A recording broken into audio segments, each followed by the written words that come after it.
వెట్టి చేయాలంటే వెట్టి చేయాలి, తన ఊళ్ళో పని చేయాలంటే పని చేయాలి అని ఒక కర్కశమైన విధానం, ఒక నియంతృత్వ విధానం ఏదైతే గ్రామాల్లో ఉందో అది మెల్లమెల్ల తగ్గుతూ వచ్చింది.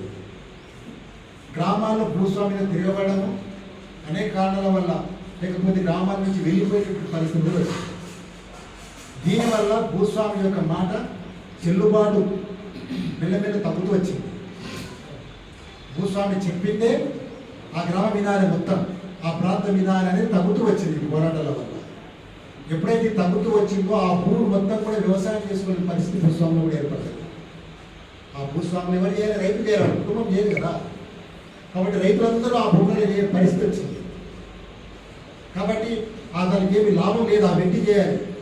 చాలామంది ఆ గ్రామానికి పెట్టి వలసపడడం ప్రారంభమైంది. ఇట్లాంటి కారణాలు రావడం వల్ల ఆ భూస్వాములు తమ భూములలో రైతులు పనిచేయని కారణం వల్ల ఆ భూమి